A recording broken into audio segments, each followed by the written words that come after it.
ክርስቶስ ሲነሳ ወደ ማን ሄደ? ወደ ገደሉት ሊበቀላቸው ጲላጦስን አንተ ፈረድክብኝ ተነሳው ብሎ ሊያናደደው አይደለም ይሄደ።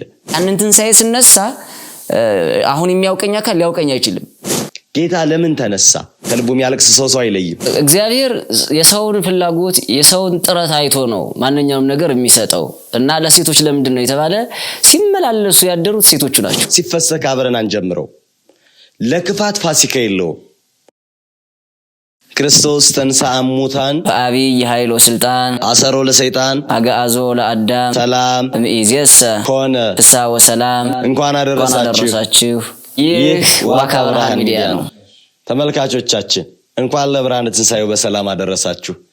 ዛሬ በዋካ ብርሃን ሚዲያ ከመምህር አቢ ጋር በበዓለ ትንሣኤው ዙሪያ እየተወያየን ጥያቄዎችን እያነሳን ስለ ሚዲያችን የተወሰነ እንላችሁ በዚህ መካከል ተገኝተናል።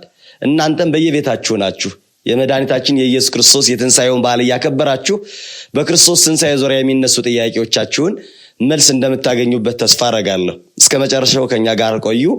መልካም በዓል ይሁንላችሁ። አማን በአማን አማን በአማን ተንሥአ አማን በአማን። መምህራችን እንዴት አሉ? እግዚአብሔር ይመስገን። እንኳን አደረሰዎት። እንኳን አብሮ አደረሰን። በዓል እንዴት ነው? በቸርነቱ እግዚአብሔር ይመስገን። ዋካ ብርሃን ሚዲያ ወደ ሚዲያ ከመጣን የተወሰነ ቀናቶች አሳልፈናል። በዋካ ብርሃን ሚዲያ ልናስተላልፋቸው ያዘጋጀናቸውን መርሃ ግብር ለተመልካቾቻችን እንገሩልን። መልካም እሺ። እግዚአብሔር ቢፈቅድና እንዳገዘን መጠን በዋካ ብርሃን ሚዲያ 3 መርሃ ግብሮችን በዋናነት አስበናል፣ አዘጋጅተናል፣ እያቀረብንም ነው ያለነው። የመጀመሪያውና አንደኛው ግብረ ባኮስ የሚባለው ነው። ግብረ ባኮስ ማለት ያው ባኮስ ኢትዮጵያዊ ጃንደረባ ወደ ኢየሩሳሌም ሄዶ የኢሳይያስን መጽሐፍ ሲያነብ የሚያነበውን አያውቅም በነበረበት ሰዓት የሚያነበውን እንዲያውቅ እንዲተረጉምለት ሐዋርያ የታዘዘለት ነውና ባጭሩ ታሪኩ ያን ስለሚመስል እኛም ለምእመናኑ ይሆናሉ በዚህ ጥያቄ ይማሩበታል መልስ ያገኙበታል ለሚለውን እናነሳለን። ከምእመናንም ደግሞ የሚመጡ ከናንተ ከተመልካቾቻችን በኮሜንት ላይ ያገኘናቸውን ጥያቄዎች ያቀረብን ታላላቅ የቤተክርስቲያን ሊቃውንት የምንጋብዝበት ቁጥር 1 መርሃ ግብራችን ማለት ነው። ግብረ ባኮስ ማለት ይሄ አንደኛው ነው። ወደ ሁለተኛው አለ እርሶ ሲናገሩ። በዛውም ላይ መምህራችን ይሄ ግብረ ባኮስ የተሰኘው መርሃ ግብር በተለይ ብያኔ የሚያስፈልጋቸው አሁን ብዙ ጊዜ ምእመናኑ ኦርቶዶክሳውያን ማንን እንስማ ማንን እንከተል፣ አንዱ መምህር ይሄን ይለናል፣ ሌላው መምህር እንዲህ ያስተምረናል።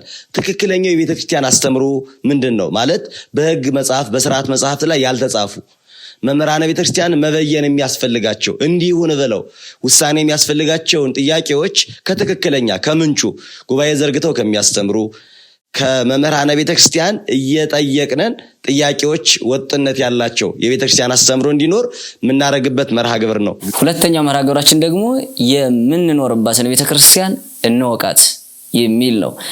ይሄም ባጭር ለማብራራት ያክል ምእመናን እናቶቻችን አባቶቻችን በጣም በገጠራማው ቤተክርስቲያን ያሉ በከተማም ያሉ በቤተክርስቲያን ይኖራሉ። በጣም ይወዷታል። በጣም ህይወታቸውን እስከ መስጠት ድረስ ደርሰው በቤተክርስቲያን ይኖራሉ። ግን ብዙዎቻቸው ሳያውቋት ይኖራሉ።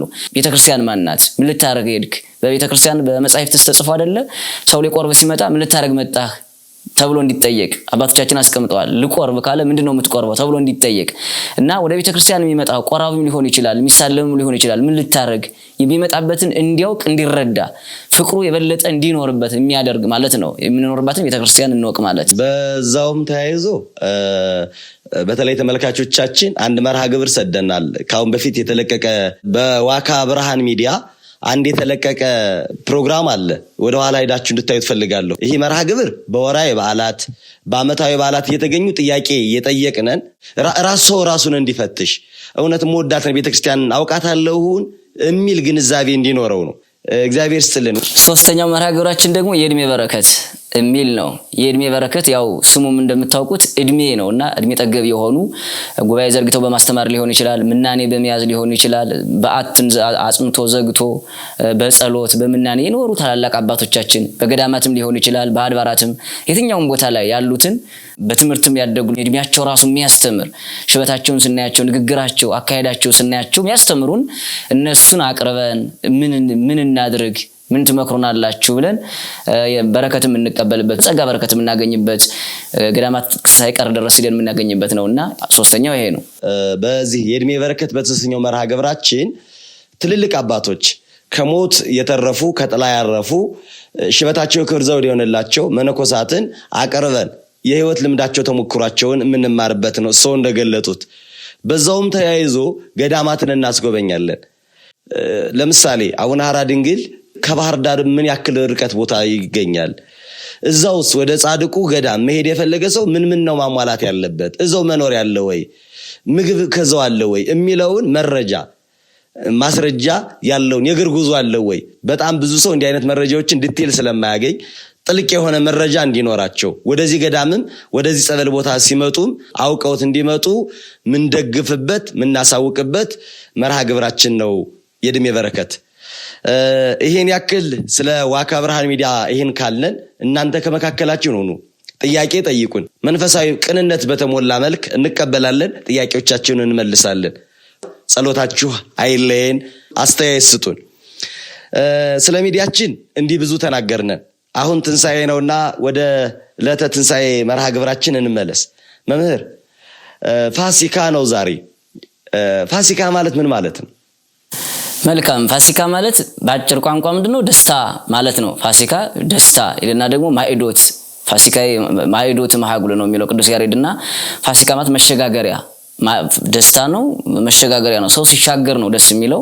ካልተሻገረ ከባህር ማዶ ከሆነ ምኑ ደስ ይለዋልና ድልድዩን አልፎ ባህሩን ተሻግሮ ካለፈ በኋላ ደስተኛ ይሆናልና ለዛም ነው ማዕዶት ወይም መሸጋገሪያ ደስታ ብሎ ይገለጻት። ከሞት ወደ ህይወት የተሸጋገርንበት ስለሆነ የኛ ፋሲካችን ሞትን ተረግጠንበት የምንሄደው ከሞት ወደ ህይወት የምንሸጋገርበት የመጨረሻችን ድልድይ መሸጋገሪያችን ይሄ ስለሆነ ፋሲካ ማለት ደስታ፣ ሽግግር፣ መሸጋገሪያ ማዕዶት ማለት ነው። ባጭሩ ፋሲካ የሚለው ደስታን መግለጽ፣ ደስታ የሚለውን ደስ የሚለው ሰው ደግሞ ሲሸጋገር ማዶ የሆነ ነው እንጂ ባህሩን ሳይሻገር አስፈሪ የሆነውን ነገር ሁሉ ሳያልፍ ሳይሻገር ደስ አይለውም። ያንን ከተሻገረ በኋላ ግን ደስ ይለዋልና ስሙንም ለዚያ ነው ፋሲካ ማዕዶት ያለው።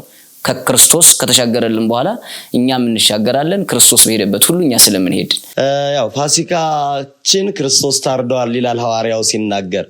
ፋሲካ በብሉይ ኪዳንም ነበር አይደል መምህር? ፋሲካ በብሉይ ኪዳንም ነበረ። በብሉይ ኪዳን የነበረው ፋሲካ ከግብጽ ባርነት እንደ ገል ቀስክቶ እንደ ሰም አቅልጦ ወገባቸው ጎብጦ ለ215 ዓመት በላይ ከነበሩበት ከግብጽ የወጡበትን በነፃ አውጫቸው በሙሴ አማካኝነት ነፃ የወጡበትን እነሱ ያከብሩ ነበር።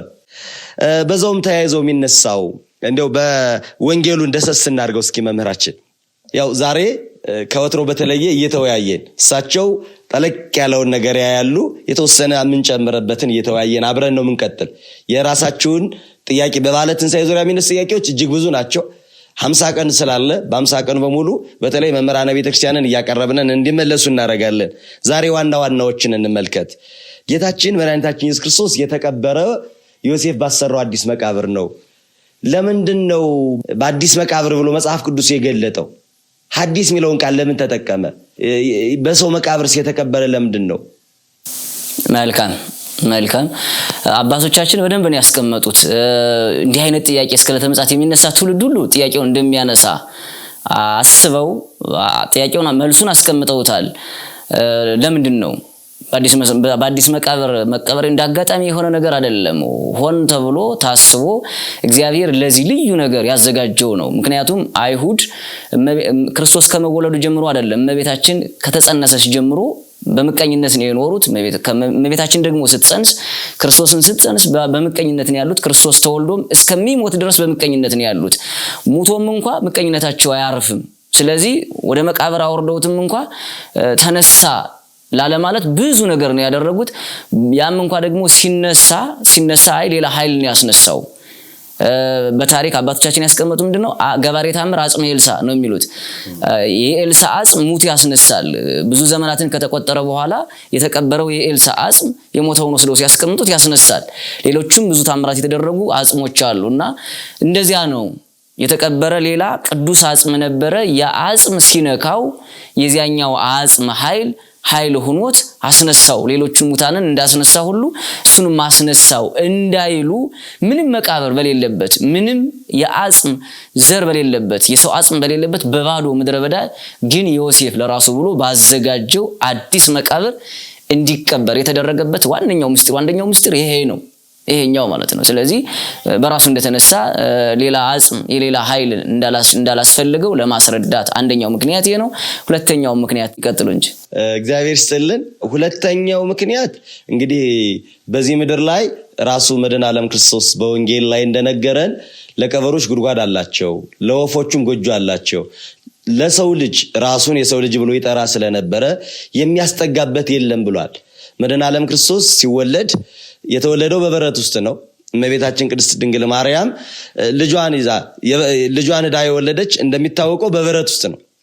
በኋላም ሲያድግ ምንም ባልነበረው በ40ኛው ቀን በኦሪት ዘሌዋውያን ላይ እንደተጻፈ የእናቱን ማህፀን የሚከፍት በኩር ሁሉ ለእግዚአብሔር ይሰጣል የተባለው ይፈጸም ዘንድ በ40ኛው ቀን ወደ ቤተ እግዚአብሔር ስትሄድ የደሃ መስዋዕትን ይዛ እንደሄደች ወንጌል ይጠቅሳል አይደል መምህር ቅዱስ ሉቃስ። የደሃ መስዋዕት የሚባለው የርግብ ጫጩትን ይዞ ያለው ሌላ ሰው ይሰጣል።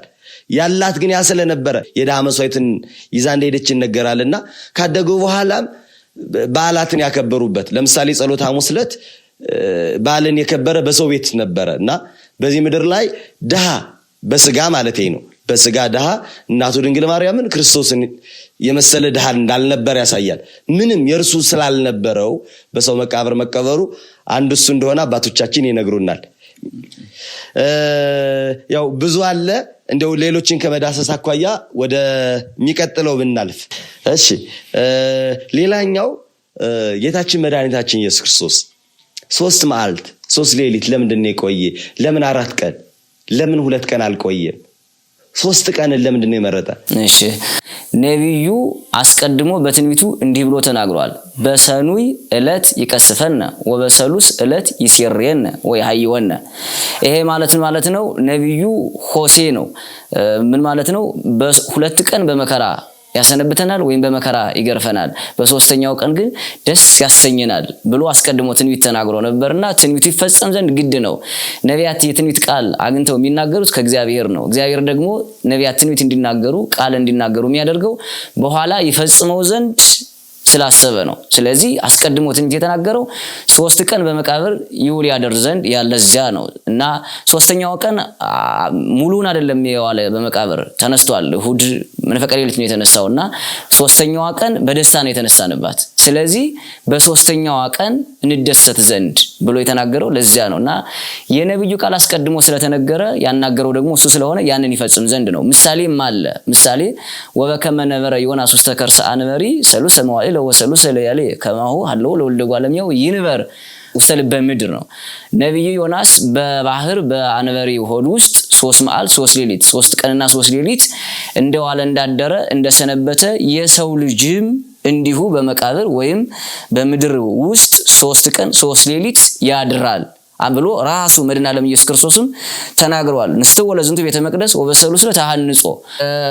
መድኃኔ ዓለም ኢየሱስ ክርስቶስም ይሄን ቤተ መቅደስ አፍርሱት እኔ በ3ኛው ቀን አንጸዋለሁ ሰራዋለሁ ብሏል። ወቱሰ ይቤሎም በእንተ ቤተ ስጋው ነው። እሱ ግን ስለ መቅደሱ ሳይሆን ስለ ራሱ ስለ ሰውነቱ ነው የሚነግራቸው የነበረ እና ራሱም አስቀድሞ ተናግሯል። እና እኒህን ራሱም የተናገረው ነቢያትንም ያናገራቸው በምሳሌም የተደረገው ነገር ይፈጸም ዘንድ በ3ኛው ቀን ተነሳ ማለት ነው። ባጭሩ ይሄ ነው። በጣም እናመሰግናለን።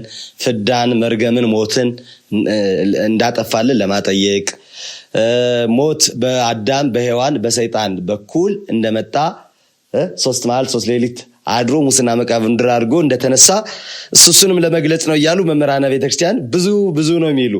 እንግዲህ ምስጢር ብዙ ስለሆነ ከብዙ በጥቂቱ ከረጅሙ ባጭሩ ይሄን ይመስላል። እግዚአብሔር ያክብርልን መምህራችን። ጌታ ባይነሳ ኖሮ ምን እንሆን ነበረ?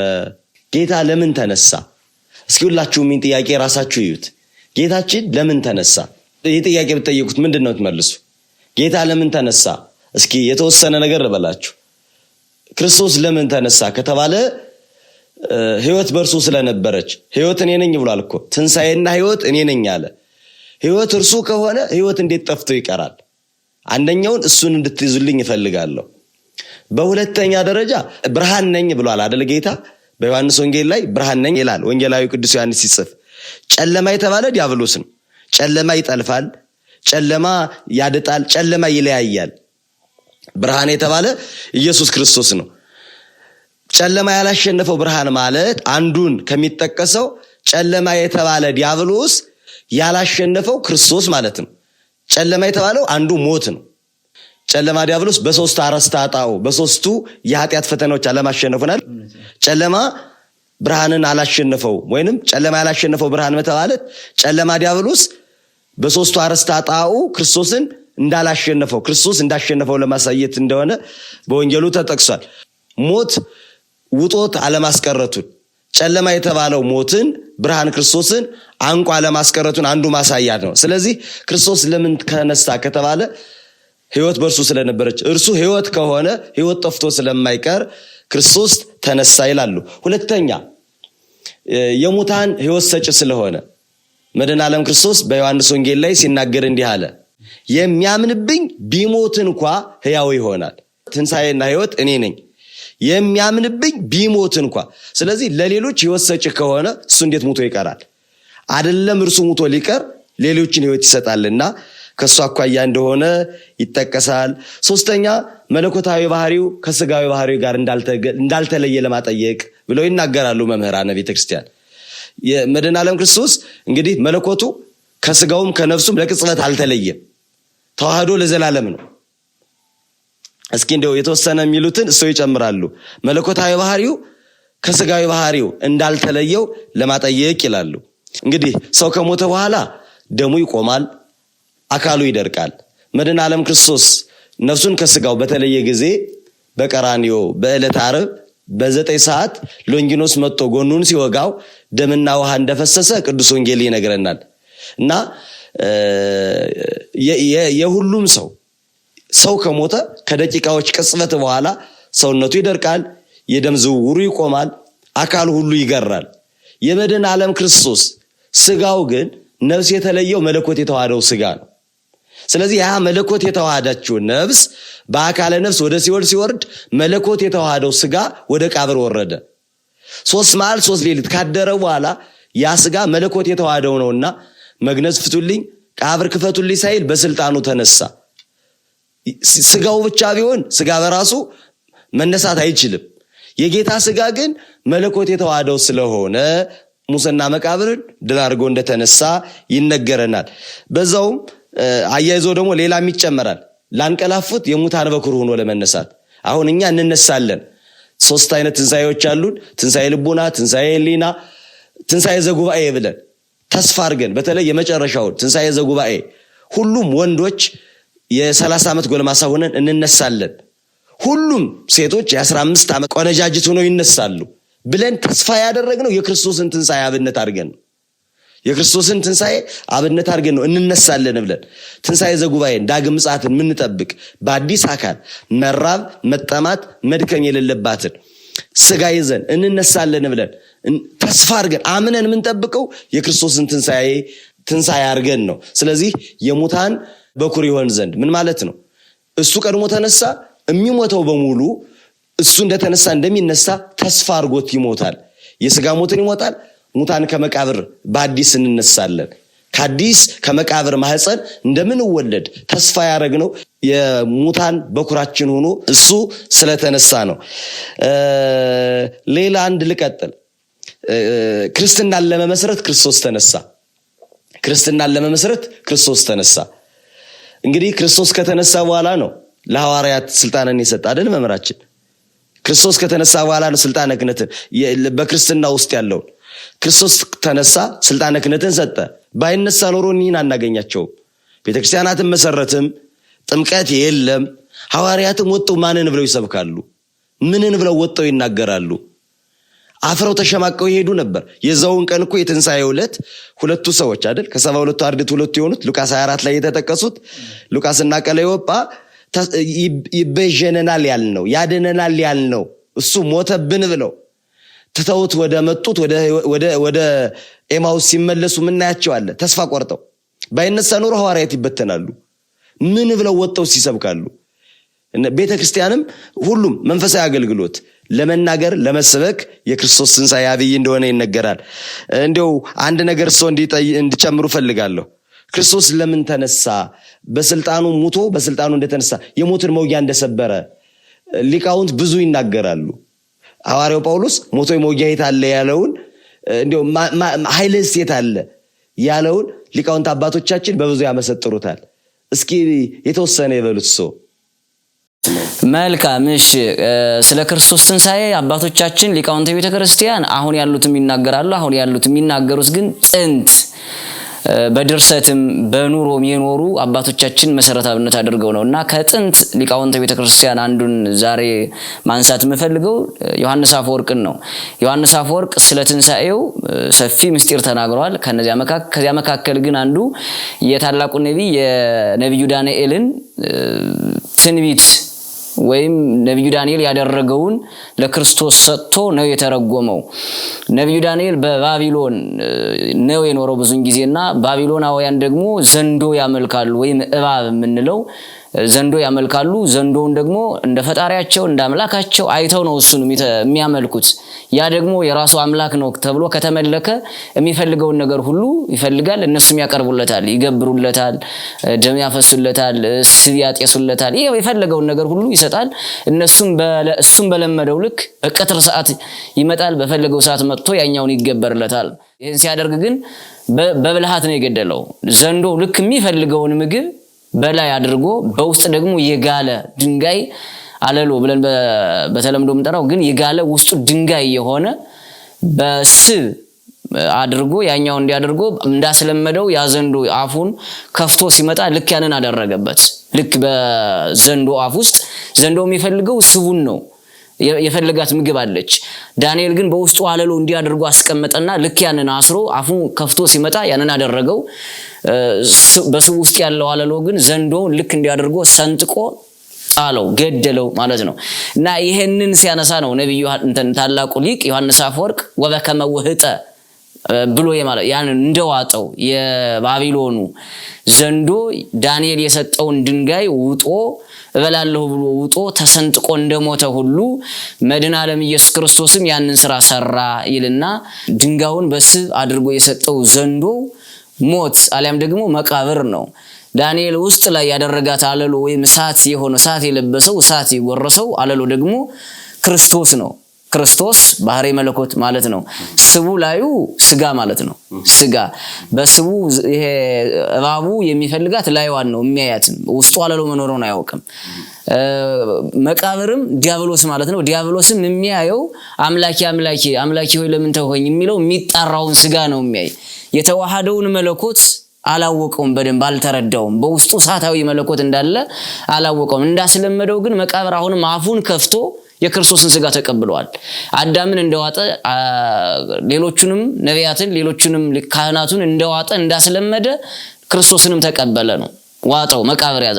ነገር ግን እንደዚያ ያደለ ክርስቶስ በራሱ ስልጣን በራሱ ነገር እንዲያደርጎ ሰንጥቆ መቃብርን ባዶ አድርጎ ማንም ኃይል ሳያግዘው በራሱ መቃብርን ባዶ አድርጎ እንደተነሳ ዮሐንስ አፈወርቅ በደንብ አድርጎ ይሄንን ያኛውን ታሪክ የክርስቶስ ትንሣኤ አድርጎ እባቡ እንደሞተ መቃብርን ባዶ እንደሆነ አድርጎ ታላቁ ሊቅ ዮሐንስ አፈወርቅ እንዲያደርጎ ተናግሯል። ትንሣኤውን በጣም ይገርማል።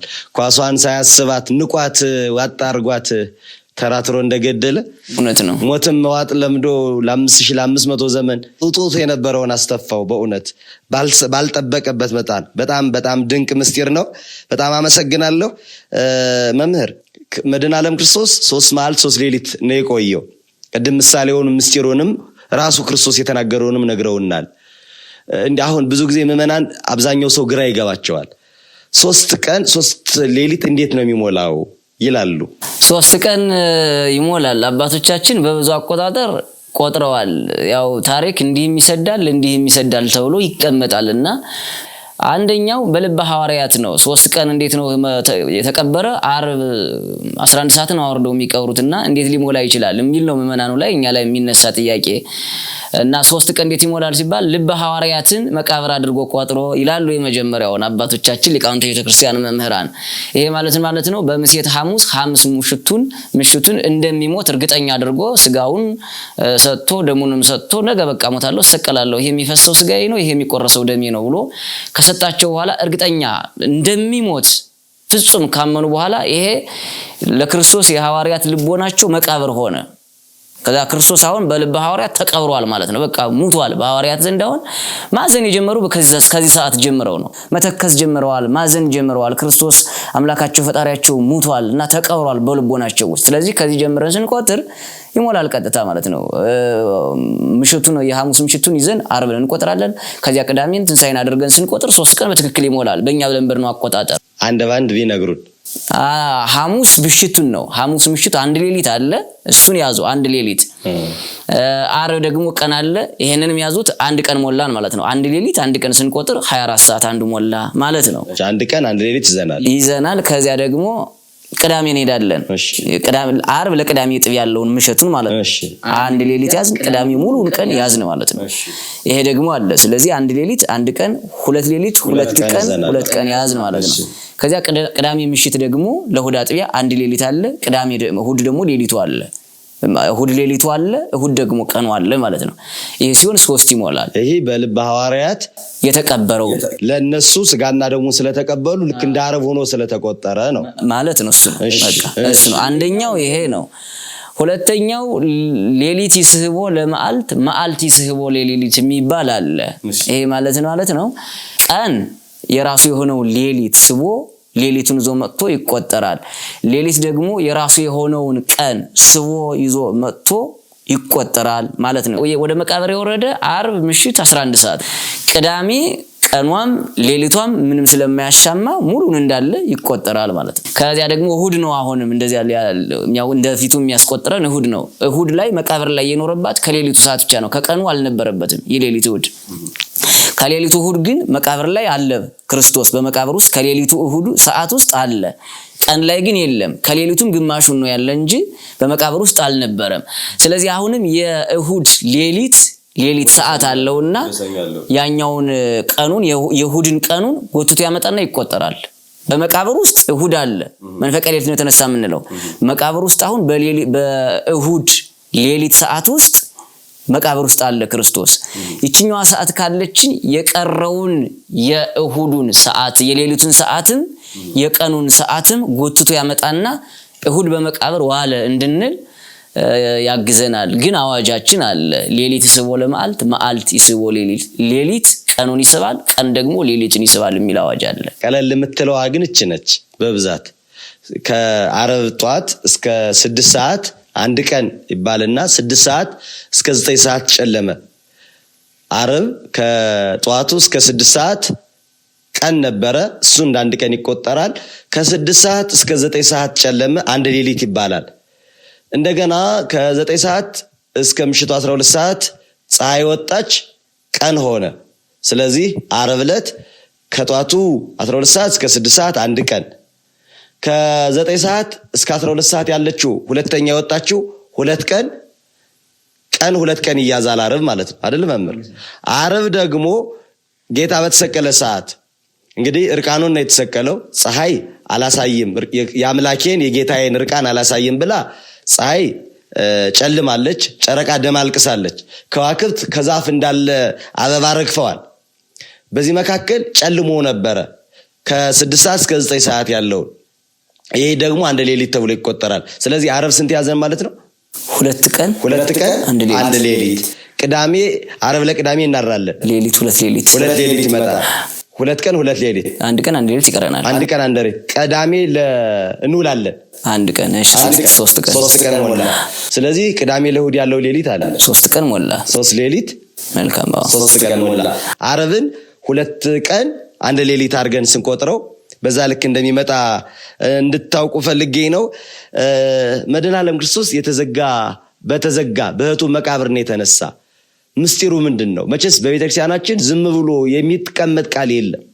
በእህቱም መቃብር መነሳቱ ብዙ ነው የሚናገር። እስኪ እንደው አይምሮአችንም ዕውቀታችንም የመጠነችውን ጥቂቷን እንናገር። መልካም እሺ፣ አንዲት ነገር ብቻ ልናገር፣ የቀረውን ሶርት ይናገራሉና መቃብሩ እንደተዘጋ ነው የወጣው። ይሄ አሁን ምኑን ነው የበለጠ ኃያልነቱን የበለጠ አሸናፊነቱን ነው የሚገልጸው። መቃብሩ ሌላ አካል ያነሳለት ኖሮ ያው በኃይሉ ድክመት አለበት ያስብል ነበር። አሁን እኔ ሰው አግዞ ከተነሳው ድክመት አለብኝ ማለት ነው። የኃይል ድክመት ለመነሳት ድክመት አለብኝ ማለት ነው። ሳያግዘኝ ዝም ያፈፍ ብዬ ከተነሳው ግን ለመነሳት በቃ ኃይል አለኝ ብቃት አለኝ ማለት ነው። ስለዚህ ማንም ሳያግዘው ማለት ነው ማንም ሳያግዘው ወይም ድንጋይ ሳያነሳለት ወይ የሆነ ነገር ድምጽ ሳያሰማው በራሱ ኃይል ለዚያውም እንዲህ የተገጠመ ተረባርበው ያተሙትን ድንጋይ የተገጠመን ድንጋይ መነሳቱ ኃያልነቱን አሸናፊነቱን የበለጠ ለመግለጽ ነው። ጥሎ አብሮ መውደቅ እኮ አይደለም። ይሄ ለመጣል አብሮ መውደቅ ኃያልነቱን በጣም አይገልጸውም። ጥሎ ሲጥሉ ሳይወድቁ ዝም ብሎ ቆሞ መጣል እና ቆሞ በዚያ ላይ ደግሞ ፈጥኖ መነሳት ጥሎም ደግሞ ፈጥኖ መነሳት ክርስቶስን ወሐይጸረ ዕድሜ ለርሱ አይደለም ምን ነው ፈጥኖ መነሳት ኃያልነቱ ነው። ፈጥኖ መነሳት ኃያልነቱን እንጂ ጥሎ ዘው አብሮ እኮ ወድቆ ሲፈራገጡ ቆይቶ መነሳት እኮ ኃያልነቱን ብዙም አይገልጽም። እና የኃያልነቱን አሸናፊነቱን ወዲያውኑ ዲያብሎስን ያህል ጽኑ ጠላት ማንም ያልደፈረውን ማንም ሊጥለው አይደለም ሊገጥመው ያልሞከረን ኃይል ጥሎ ወዲያውኑ ፈጥኖ መነሳት በዚያ ላይ ደግሞ በተዘጋ መቃብር ማንም ሊያስበውና ሊጠረጥረው በማይችል ጠላቶች በብዛት እንዳይነሳ በሰሩበት በጣሩበት ስራ ላይ እንዲህ አድርጎ መነሳቱ አሸናፊነቱንና ኃያልነቱን የሚገልጽ ነው ማለት ነው። ሌላውን እሱት ጨምሩት። ድንቅ ነው።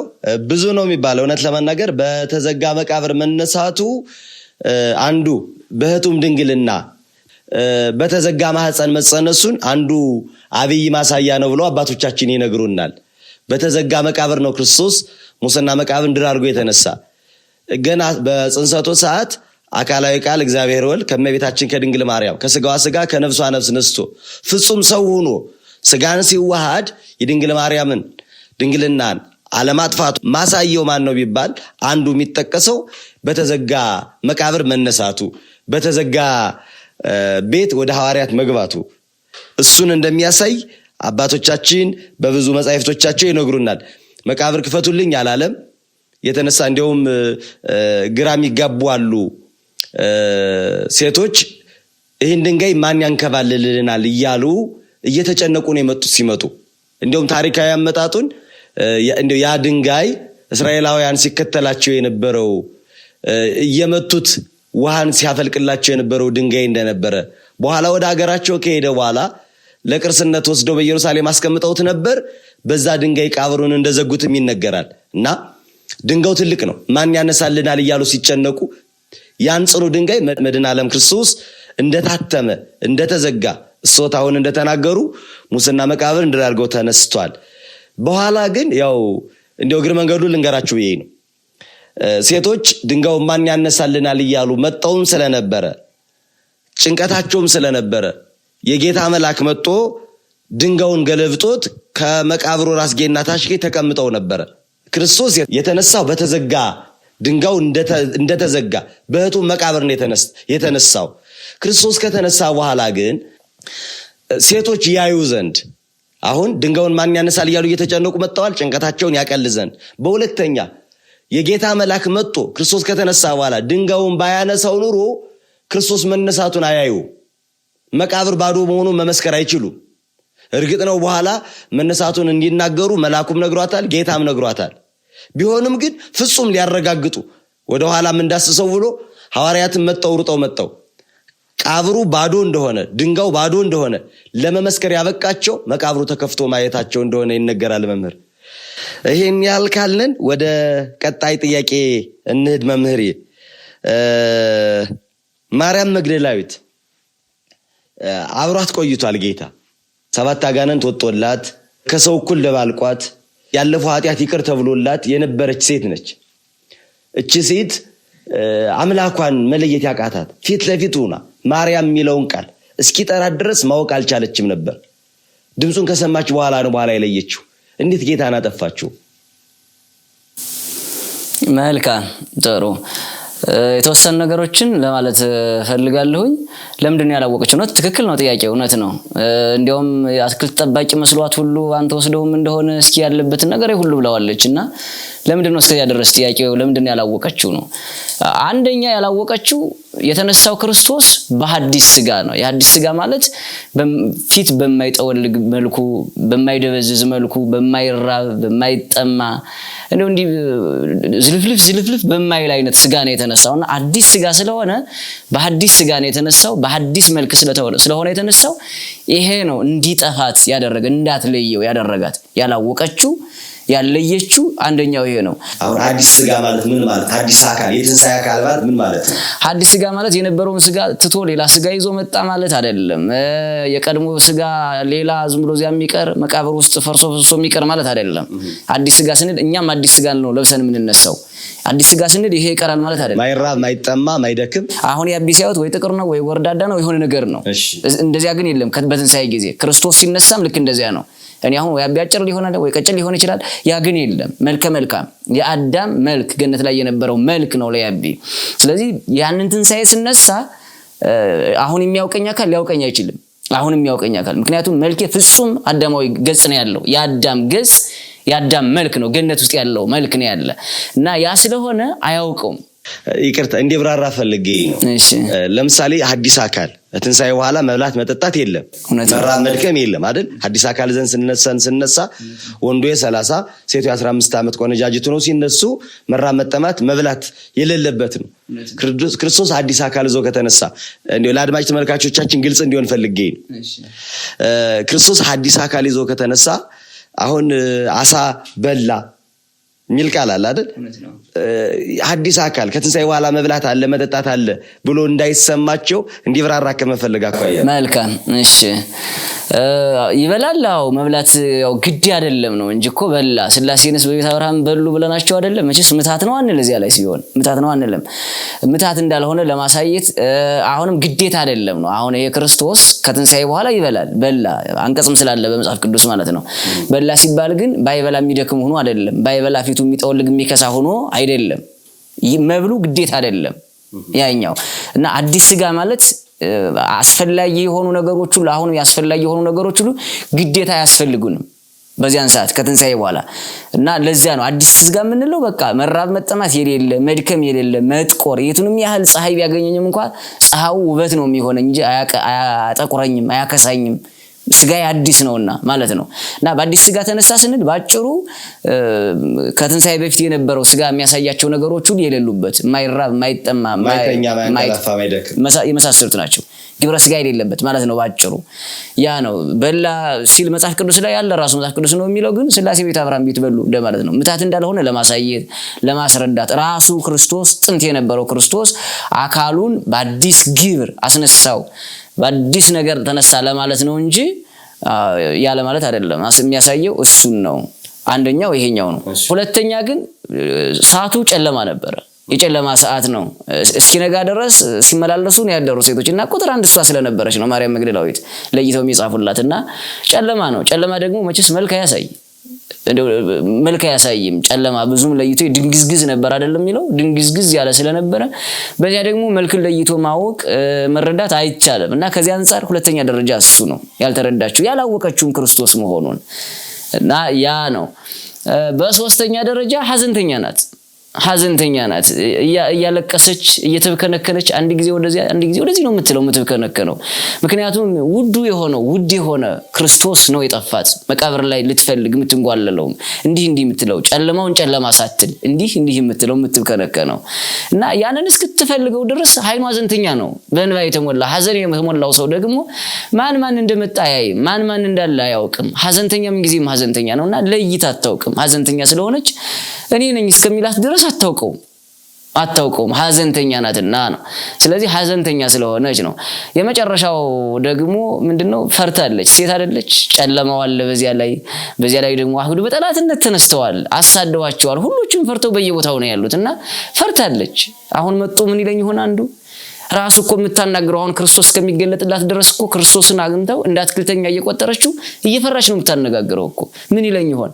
የክርስቶስ ተከታይ ናት፣ አንተ የክርስቶስ ደቀ መዝሙር ነህ እያሉ ያሳድዷቸው ስለነበረ በዚያ ውስጥም ስለነበረች አታውቀውም፣ አትለየውም። ኋላ ክርስቶስ ራሱ እስኪያጽናናት ድረስ እኔ ነኝ ብሎ እስኪያጽናናት ድረስ ማለት ነው። በዛውም ላይ እኮ የሚያለቅስ ሰው አይኑ እንባ የቋጠረበት ሰው እንዳሉት አሁን ሲናገር እንደነበረ ልቡ ክፍት ብሎት የእውነታችን በእውነት በእንባ ውስጥ የሚያልፍ ሰው አይለይም አይደል?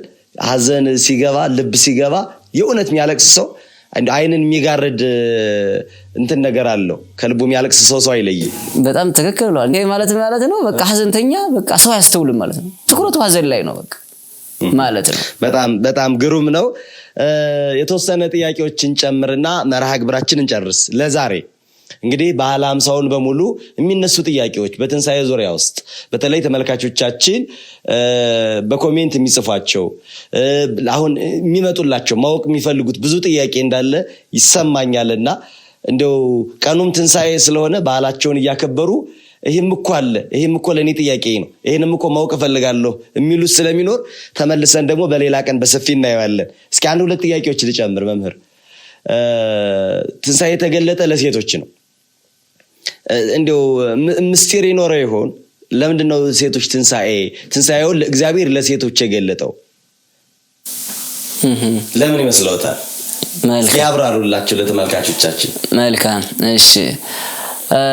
እግዚአብሔር የሰውን ፍላጎት የሰውን ጥረት አይቶ ነው ማንኛውም ነገር የሚሰጠው እና ለሴቶች ለምንድነው የተባለ?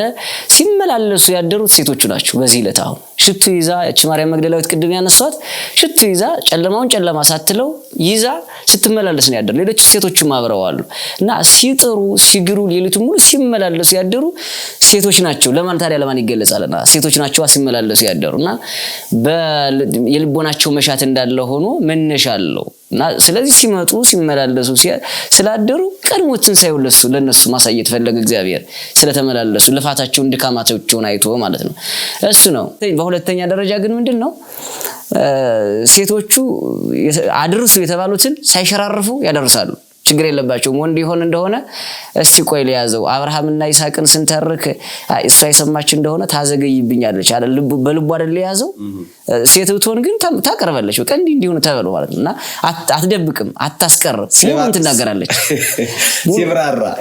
ሲብራራ ሙሉን ስለምትናገር በቃ በደንብ አዳርሽው ሂጅ። ለጴጥሮስም ንገሪው፣ ለዮሐንስም ንገሪው፣ ላገኛችሁት ሁሉ ተናገሪ ማለት ነው። አሁን ለአንዱ ወንድ ቢናገር ነው እስኪ ቼክ እናድርግ ሄደን መቃብሩን አይተን እንዲህ መሆኑን አይተን እስኪ ለማንኛውም አታውሩት እስኪ አታውጡት የሚል አይነት አለ በወንዶች ዘንድ። ሴቶች ግን እንኳን ክርስቶስን ያህል ጌታ እንኳን ትልቅ ነገር አይተው ነገሩ ይታለ ሁሉን ያዳርሳሉና እንደውም አባቶቻችን መተርጉማ እንደውም በትርጓሜ ምንድነው ያሉት?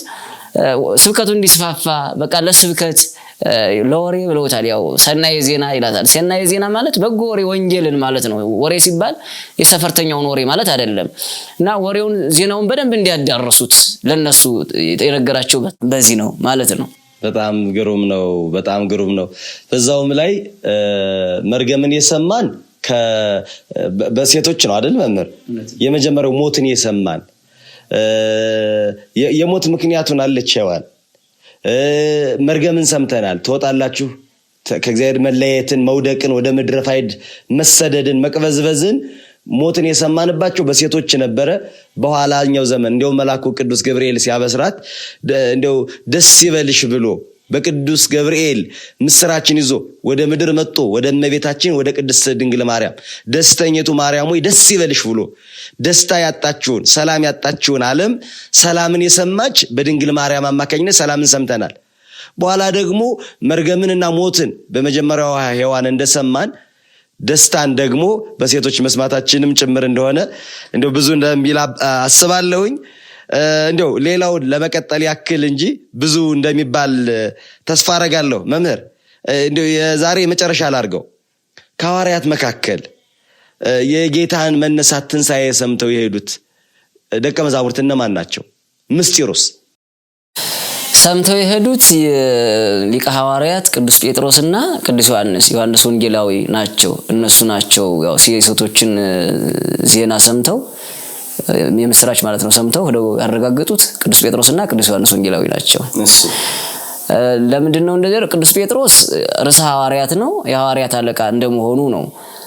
ዮሐንስ ወንጌላዊ ደግሞ ፍቁረ እግዚእ ነው የሚባለው፣ የጌታ ወዳጅ፣ በጣም ቅርብ ወዳጅ። ሌሎቹ ሩቅ ወዳጅ ናቸው ማለት አይደለም፣ በበለጠ የነበረ ስለሆነ ነው። እና ተከታትለው ነው የሄዱት። እንዲያውም አባቶቻችን በወንጌልም አለ በደሮ ለጴጥሮስ የሚል ማለት ነው። ዮሐንስ ቅዱስ ጴጥሮስን ቀደመው ማለት ነው። እና እየተሯሯጡ ፈጥነው ተከታትለው ነው የሄዱት። ዮሐንስ ወንጌላዊ ሕፃንም ስለነበረ ወጣት ስለነበረ ቅዱስ ጴጥሮስን ቀድሞት ነው የሄደ። ቅዱስ ጴጥሮስ ሽማግሌ ስለነበረ ነው። ነገር ግን ሴቶቹ በነገሯቸው አሁን ቅድም ላይ ያነሳ ነው አሁንም ማረጋገጥ አለብን ብለው ሄደው ሊያረጋግጡ ነው የሄዱት። እና ሲሄዱ ቅዱስ ዮሐንስ ወንጌላዊ ሄደ፣ ቀድሞ ደረሰ መቃብሩ ላይ ሲደርስ ዮሐንስ ቅዱስ ጴጥሮስ በኋላ ስለነበረ ጠበቀው። ገና ወደ መቃብሩ ሳይገባ ዮሐንስ ወንጌላዊ ቅዱስ ጴጥሮስን ጠበቀው እስኪመጣ ድረስ። ሲደርስለት በላንተ ርዕሰ ሐዋርያትና አንተ ሊቀ ሐዋርያትና በላንተ ቀደምና ይከተላለሁ ብሎ አስቀድሞ ሁለቶችም ተያይዘው ገብተው ክርስቶስ መቃብር ውስጥ አለመኖሩን መግነዙ ብቻ እንዳለ ሌላ ምንም እንደሌለ አረጋግጠው ነው የወጡ። ግን ለምንድነው ዮሐንስ ወንጌላዊ ቀድሞ ከደረሰ ለምንድነው ቀድሞ ያልገባ? ቅዱስ ጴጥሮስ እስኪደርስ ድረስ ጠብቆ ለዚያው ደግሞ ሲደርስ በላንተ ቀደም ያለው ለምንድነው ሲባል ይሄ ትልቅ ምስጢር አለው። ትልቅ በቤተክርስቲያን ማስተምሮ አለው። እንዲያውም መተርጉማን ሲተረጉሙ ቅዱስ ጴጥሮስ የሊቀ ጳጳስ፣ ዮሐንስ ደግሞ የካህኑ ወይም የዲያቆኑ ብለው ተርጉመውታል፣ አስተምረውናል። ስለዚህ ማንኛውም ዲያቆን ማንኛውም ቄስ ሊቀ ጳጳስ ካለ ሊቀ ጳጳሱ ቀድሞ እንዲገባ፣ ሊቀ ጳጳሱ ከገባ በኋላ ደግሞ ካህኑም ሊሆን ይችላል ዲያቆኑም ሊሆን ይችላል ተከትሎ እንዲገባ ስርዓት ሲሰራ ነው። በዚያን ሰዓት እንዲህ ያደረጉ ቅዱስ ጴጥሮስ በፊት እንዲሆን ያደረገው ዮሐንስ ቀድሞ እኮ ደርሷል ዮሐንስ። ስለዚህ ያንን አደረገና ከዚህ አንፃር ዛሬ ሥርዓተ ቤተክርስቲያን ሆኖ ሊቀ ጳጳሱ እያለ ቄሱ አይባርክም፣ ሊቀ ጳጳሱ እያለ ቄሱ ቀድሞ አይገባም፣ ዲያቆኑ እያለ ቄሱ እያለ ዲያቆኑ ቀድሞ አይገባም። እንዲህ ስርዓት ነውና ከዚህ አንፃር ይሄንን ይላሉ አባቶቻችን ሊቃውንተ ቤተክርስቲያን መምህራን ሲያስተምሩን ይሄንን ብለውናል። እና ቀድሞ የገባበት ቀድሞ ደርሶ ቀድሞ ያልገባበት ያኛው ቀድሞ እንዲገባ ያደረገ ይሄኛውን ስርዓት ለኛ ለመተው ቤተክርስቲያን በዚህ መልኩ እንድትመራበት ለማድረግ እንደው በሌላ መልኩ ያስቀምጡት ደግሞ ምን አለ ዮሐንስና ቢሆንስ ቀድሞ ለምንድነው የደረሰ ሲባል ከወጣትነቱ በተጨማሪ ዮሐንስ በጣም ይወደው ስለነበረ በጣም ይወደዋል። ከፍቅሩ ጽናት የተነሳ ምንድነው የሚያደርገው? በቃ እስኪ የጌታዬን መነሳት ይችላል ብሎ ቀድሞ ማለት ነው። ሽማግሌ ቢሆንም እኮ ወጣቶችን የሚቀድም ሽማግሌ ያለ።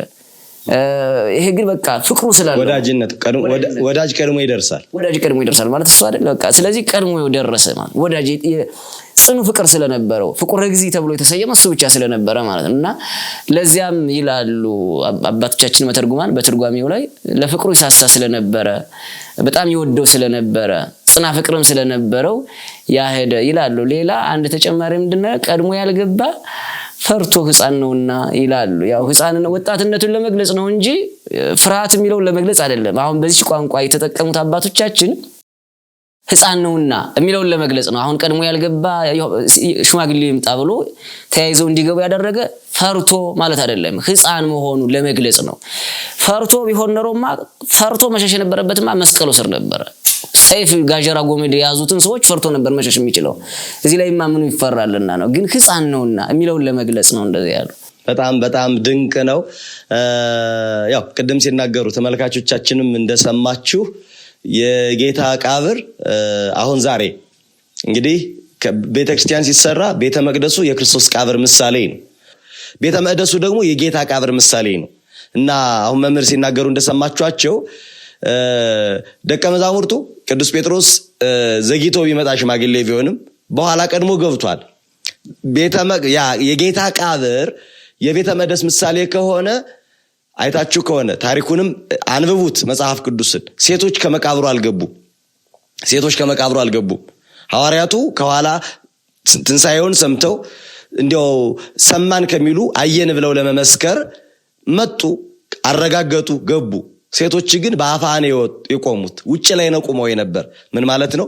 ዛሬ እህቶቻችን ሴቶች ቤተ መቅደስ ያለ መግባታቸው አንዱ ምሳሌ ያኔ ሴቶች ወደ ጌታ መቃብር እንዳልገቡ አንዱ ማሳያ እንደሆነ ይነገራል።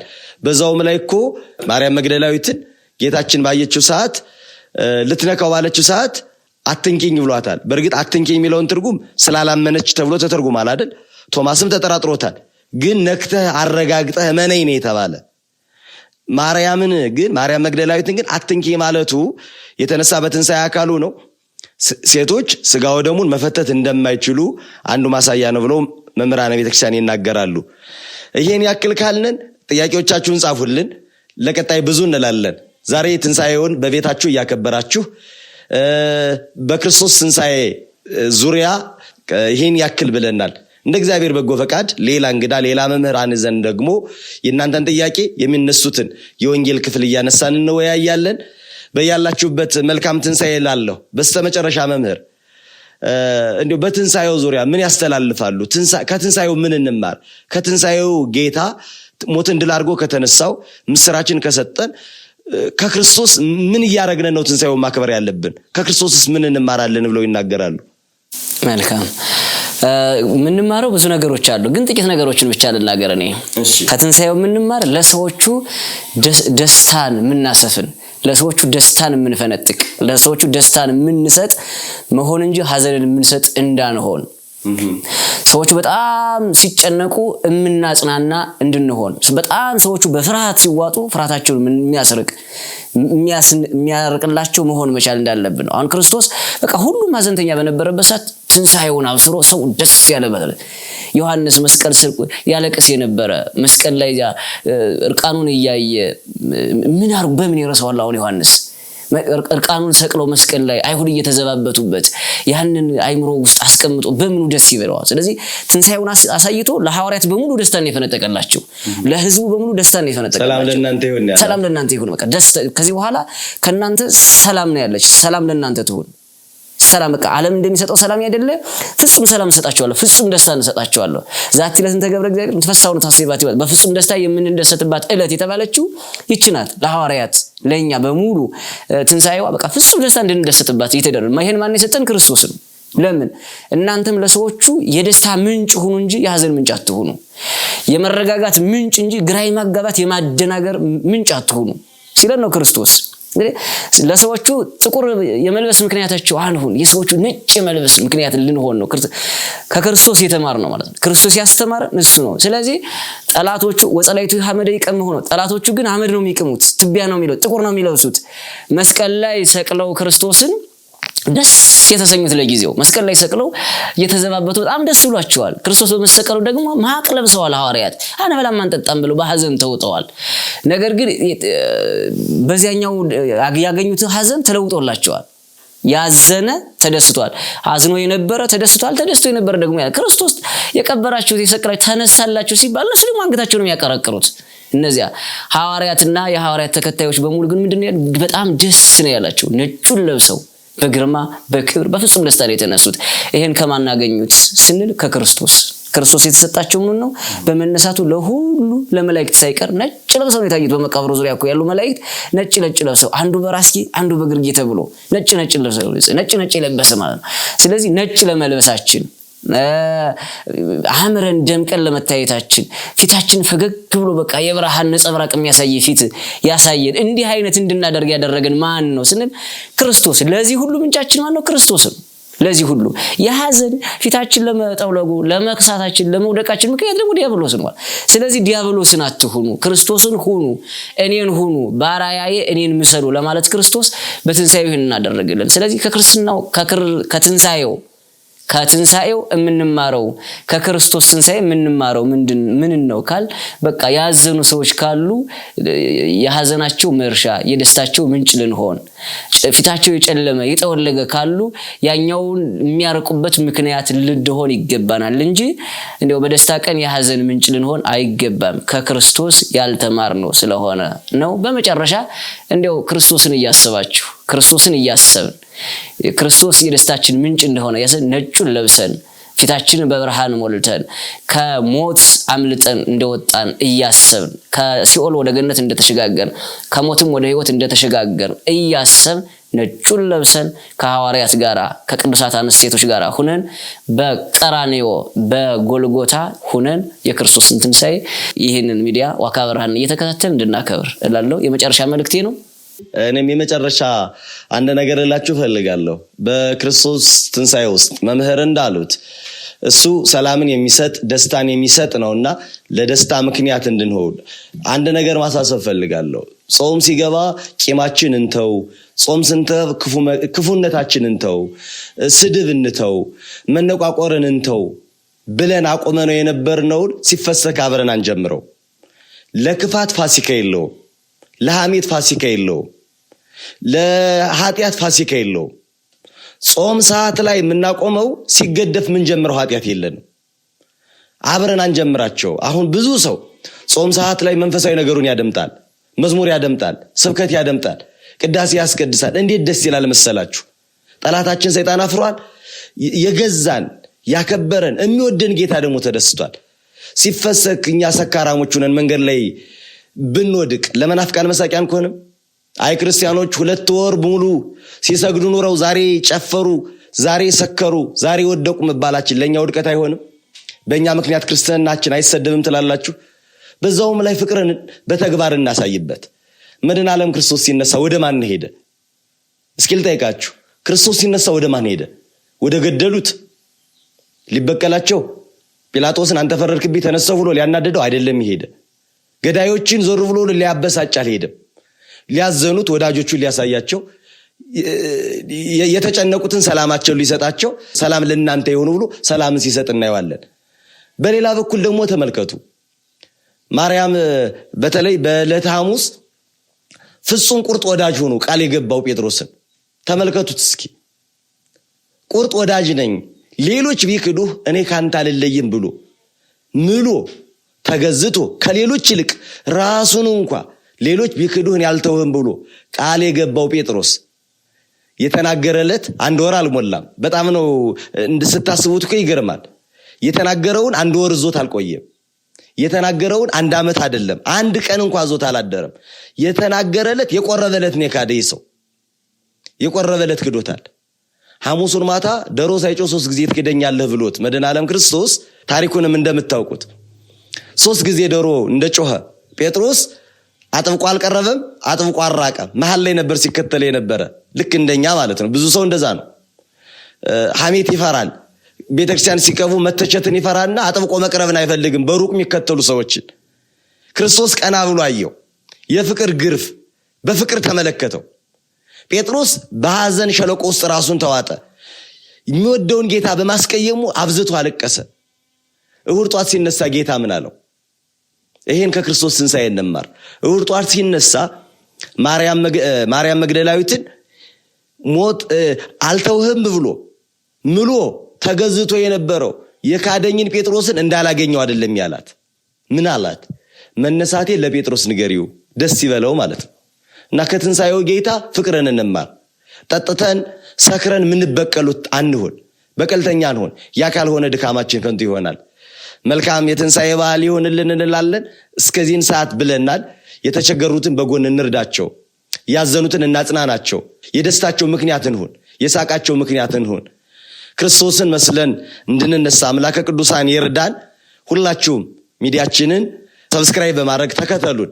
ወጦ ከመቅረት ይጠብቀን፣ ከተርፎ ከራሚዎች ይደምረን። ከርሞ እንደ ዛሬ ሀገራችን ሰላም ሆና የኢትዮጵያ ሰላሟ ታውጆላት ሁላችንም በያለንበት ደስታን አግኝተን የምናከብርበት በዓል ያድርግልን። የመጨረሻ አንድ ዝማሬ አብረን እንዘምራለን። ትንሣኤም አይደል? ከመካከላችን ደግሞ ኢንጂነር መምህር ማቶት አብረውን አሉ። 1 ወረብ ጋብዘውን ዝማሬ እየዘመረን እንጨርሳለን። በሌላ መርሃ ግብር በሌላ ፕሮግራም እስክንገናኝ ድረስ መልካም በዓል ወምድርን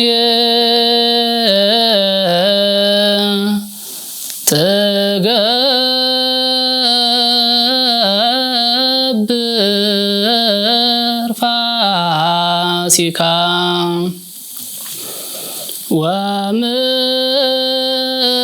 ወምድርን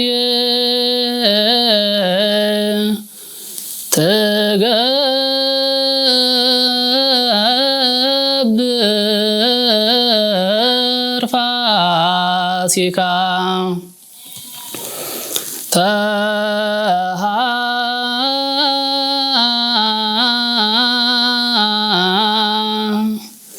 ጽባ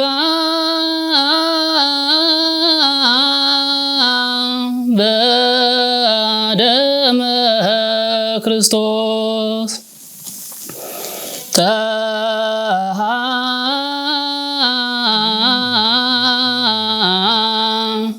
ጽባ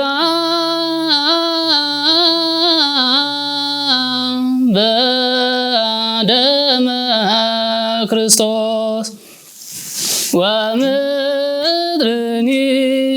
ትገብር ፋሲካ ወምድርኒ ትገብር ፋሲካ ተሐጽባ በደመ ክርስቶስ